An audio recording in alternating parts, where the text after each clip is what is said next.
What if an appliance emergency didn't have to be? If your appliances need replacing fast, Best Buy has your favorite brands in stock and available now. Learn more at bestbuy.com. Best Buy. Imagine that.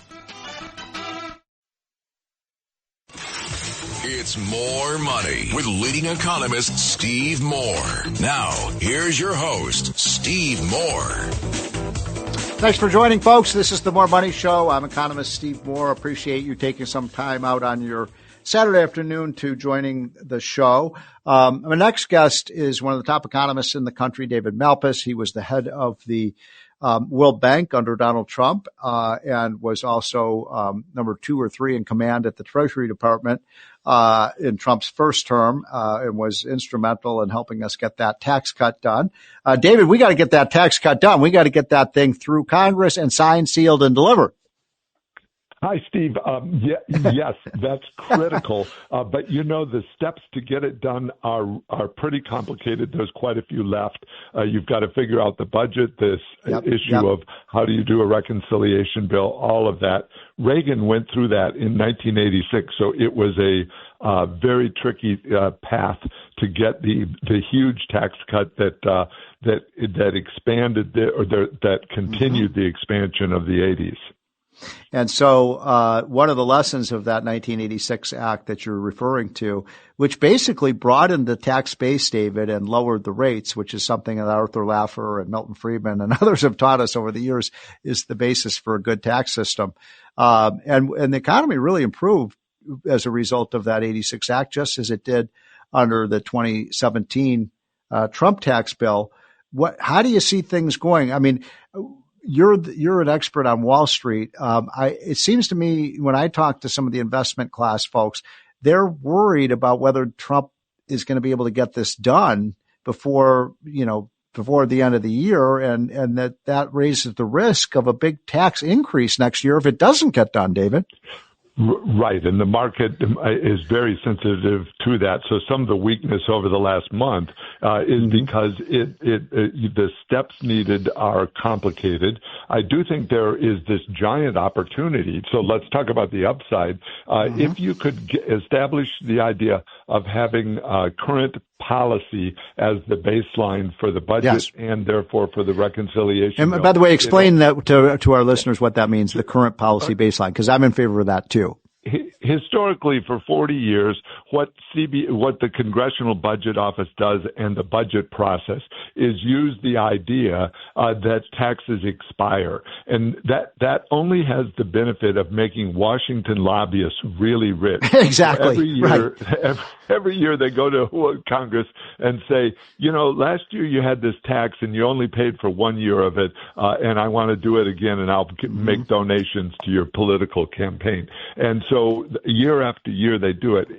And so some of the Trump tax cuts are expiring, and that means that if you don't do anything, you're going to get this giant tax increase that kills the economy.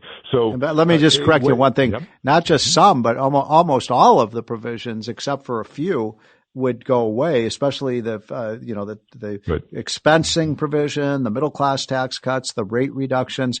So it's a dangerous proposition to go into next year without extending this tax cut.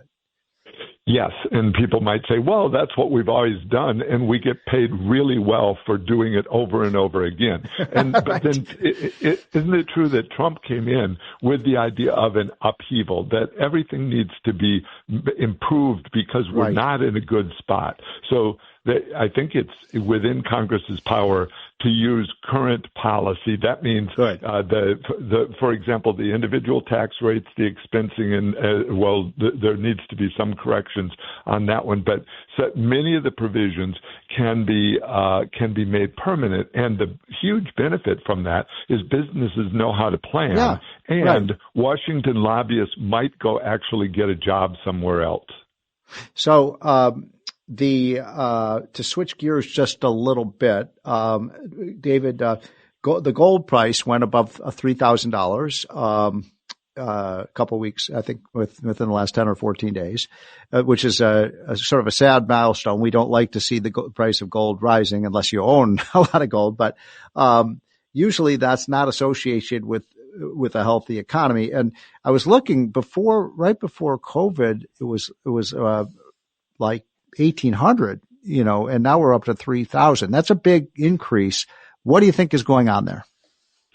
The risk is that it's like the 1970s when gold went up and up. And what that reflected was too much money within the economy, meaning a devaluation of the dollar. And that meant inflation. So we've had some of that inflation, and the risk is you don't want more of it. Right. I don't think you have to look at the gold price. You know that the dollar is weakening now against the euro, against the yen over the last month. And some of that is because people are looking at the U.S. economy and saying it's weakening. The Fed never talks about this, about the importance of the dollar being stable in order to be the reserve currency. And it is achievable, but I think there has to be talk from both Treasury and the Fed that part of the policy is to be stable. I notice there are two Wall Street Journal articles, can I mention to you, which spell out what the problem is.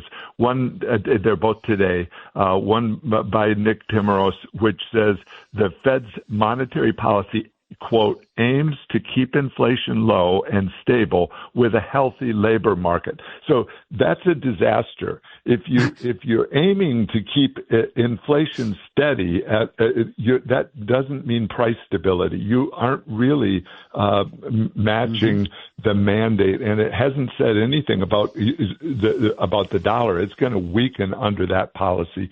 And the idea of a healthy labor market is in the eye of the beholder. The Fed's mandate is to have full employment, meaning lots of people working. And so I think we need to allow the Fed to stick to its actual dual mandate. And the other article is about John Williams, what he said. He's the head of the New York Fed, which is really important. It's the largest of the Federal Reserve banks. It sits in New York, and, there's a lot of gold under the New York Fed, and it does the trading markets. Anyway, he said apparently yesterday, quote, "The Fed made the correct choice by holding rates at a level that helps cool the economy."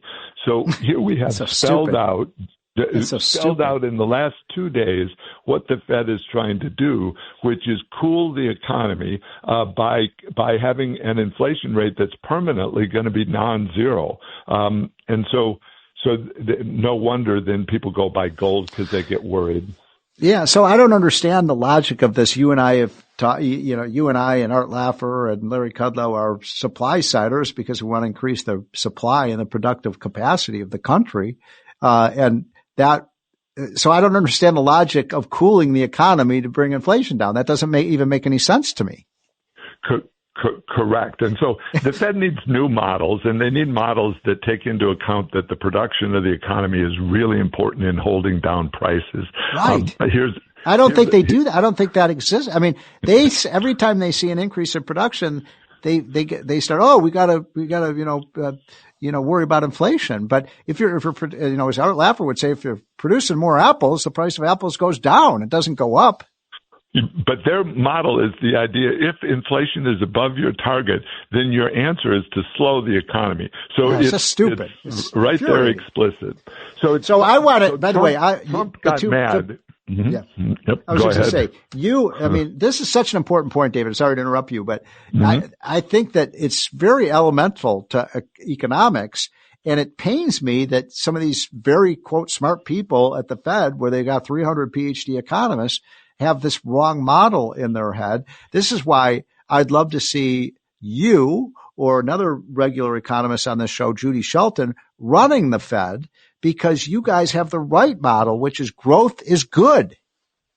The #1 selling product of its kind with over 20 years of research and innovation. Botox Cosmetic, Botulinum Toxin A, is a prescription medicine used to temporarily make moderate to severe frown lines, crow's feet, and forehead lines look better in adults. Effects of Botox Cosmetic may spread hours to weeks after injection, causing serious symptoms. Alert your doctor right away as difficulty swallowing, speaking, breathing, eye problems, or muscle weakness may be a sign of a life-threatening condition. Patients with these conditions before injection are at highest risk. Don't receive Botox Cosmetic if you have a skin infection. Side effects may include allergic reactions, injection site pain, headache, eye eyebrow and eyelid drooping and eyelid swelling. Allergic reactions can include rash, welts, asthma symptoms, and dizziness. Tell your doctor about medical history, muscle or nerve conditions including ALS or Lou Gehrig's disease, myasthenia gravis, or Lambert-Eaton syndrome and medications, including botulinum toxins, as these may increase the risk of serious side effects. For full safety information, visit BotoxCosmetic.com or call 877-351-0300. See for yourself at BotoxCosmetic.com.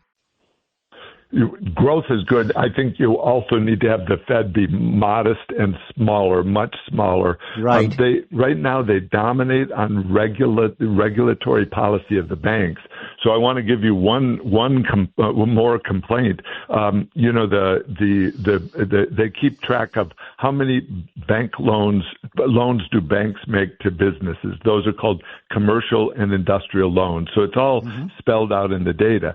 That hasn't risen for a whole year. It's $2.8 trillion. That's bad, right? So that's a bad sign. That means small businesses can't go to their bank because the bank says, wait, no, I'm busy loaning to the government. So how do they do that? The Fed is borrowing more from the commercial banking system than the banks lend to small businesses. The Fed borrows $3.4 trillion from the banking system every night, and then they pay this high rate of interest. So they're directly crowding out small businesses across the country. It shows up in the data, and so it's a failure in the model. How do we fix that problem? Because we need our small businesses to be healthy and not starved of capital. I think the Fed has a conflict of interest. You can't regulate the banks and be the biggest payer to the banks of interest. Right. And so at some point you have to choose. And I think they should not be doing much of either. Their primary job is to try to set the interest rate and allow the economy to operate. They look at the markets, including the gold market, but the inflation markets, the commodity markets, and some concept of what their dual mandate is. Stick to that, and that'll be enough. That would only take a fraction of the number of people that they've got right now. So, David, I've been, at the beginning of the show, I got a lot of callers asking me about recession. It looks pretty probable that we're going to get a negative growth rate for the first quarter, which I believe is the residual effect of Bidenomics.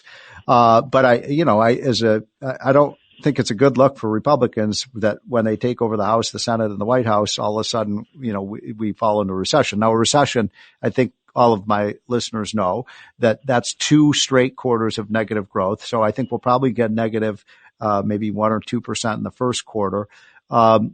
First, do you think we can avert a recession, and what steps need to be taken right now, David, to make sure that we don't fall into a recession? I'm not fatalistic about this. Things aren't set in stone. They're changeable by policy. Sure. And so the starting point to, get out of a recession or to soften the blow of the recession is to do positive things for the private sector. Right. And I think that, there's criticism of DOGE for closing government agencies, but think of the benefit to the economy from having those workers liberated. They've been stuck in a government job. They fall into a rut. And they won't want to hear it, but it does give an opportunity to people to think about how they can contribute to the economy in the private sector. So I think that can add the tax bill we already talked about, and generating confidence in policy. The regulatory, think of what Lee Zeldin did at EPA in announcing the regulatory steps that will allow business to start actually investing. Energy, obviously, being one of the big ones. So bottom line, David, we just got a minute left, is you believe that it's not inevitable that we'll have a recession. You still think that we can sidestep that. And then when Trump's policies really take hold, we could, my line is we could have a boom. What do you think? Yes, but that means actually executing on the policies that are going on. I'm worried about the way the debt limit is going and the delays for the tax bill. Yeah, these are costly. Reagan faced that in 1981, just dismal because they delayed the tax cut. So we don't want to do that, and that's execute on the plan, and I think it'll come out okay. Me too. That's David Malpass, one of the great economists in the United States, and he was the president of the World Bank, was a number 2 or 3 at the Treasury Department, and one of the smartest guys I know in economics. Folks, that brings us basically to the end of the show. I hope you're having a wonderful weekend. I hope that you'll join us again next week.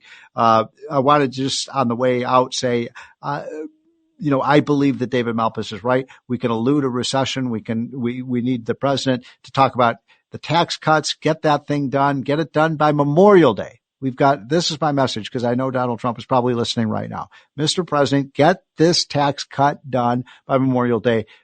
You got to take a whip figuratively to these senators and get them to act. We've gotten it through the House. I don't know why it's taking so long. It's hurting the economy that they're just sitting there twiddling thumbs and whistling Dixie instead of getting this tax bill done. Because as soon as that tax bill gets done, folks, I think it's going to be like, Secretariat right out of the gates, getting the economy booming again like it was in Trump's first term. Folks, have a great weekend. But before we part, I wanted you to listen to 2 of the best in the business, Bob and Ryan Payne, who are going to give you some first-rate economic advice about how to make more money.